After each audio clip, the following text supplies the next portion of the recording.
C'était super, c'était vraiment bien. Non, c'était super. Les élèves posaient des questions intéressantes, pertinentes, surprenantes. C'était très sympa. C'est vrai que c'est un des trucs sans doute utiles à être confronté aux scientifiques, c'est à se rendre compte que c'est pas tous des vieux cons dans leur cache-poussière. Et finalement, quand ils s'aperçoivent qu'on est des gens comme tout le monde et on n'a pas la blouse blanche et on est finalement très abordable. On est toujours surpris à quel point ils ont plein de questions en fait sur ce que fait vraiment le chercheur. Moi j'adore, c'est un moment, je trouve que c'est un moment merveilleux déjà parce qu'on a l'impression d'être plus jeune et je trouve qu'ils sont d'un naturel, c'est toujours pétillant, c'est formidable.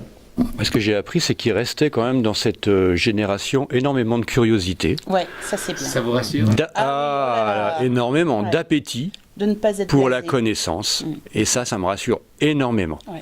Voilà. C'est fait partie de nos missions en tant que chercheurs, de faire des découvertes, très bien, mais aussi de les partager avec le grand public. Et on est assez conscient dans le monde de la recherche que le grand public ne sait pas ce que c'est que la recherche. Non. C'est une boîte noire, ils ne savent pas ce qu'on fait là. C'est quoi la recherche, c'est quoi notre quotidien ? Personne n'en sait rien. Et les lycéens qui sont à un âge curieux, c'est un bon moment pour leur expliquer, leur ouvrir une fenêtre sur le monde de la recherche. C'est ça le but de la manœuvre. Et les collègues qui ont travaillé avec toi, ils partagent ce type de démarche ? Eh ben, ça s'est fait spontanément. Voilà, on leur a proposé de participer. Voilà, un groupe s'est constitué immédiatement, spontanément, pour rencontrer les lycéens. Donc c'est quelque chose qui se fait facilement. Je crois que les chercheurs ont spontanément envie de partager leur passion pour la recherche et de faire comprendre au grand public ce que c'est que notre métier. Ben, c'est rigolo parce qu'on ne sait pas où les lycéens vont nous emmener pour... D'une part, on essaie de partager une passion, donc on essaie de faire briller leurs yeux avec nous. Alors, concrètement, en fait, on va à une table de lycéens où il y a 5-6 lycéens et puis on a dit une dizaine de minutes pour discuter d'un peu ce qu'on veut. Alors, à la fois comment fonctionne la recherche, c'est quoi notre thématique, qu'est-ce qu'on fait ici.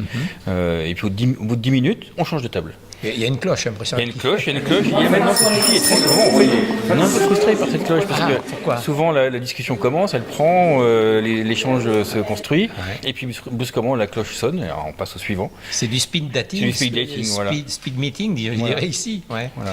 Et petit à petit, en fait, puisque on s'en va, mais un autre chercheur vient prendre la place, donc ils peuvent continuer leur discussion ou approfondir la question qu'ils n'ont pas le temps d'approfondir avec le premier, avec le suivant. Écoutez, je pense que la rencontre avec les publics, tel qu'il soit, et la confrontation des scientifiques au public, c'est quelque chose d'essentiel. Nous ne le faisons pas assez dans notre métier. Et ce type d'initiative, je pense qu'il faut... Plus tôt c'est fait, le mieux ça sera.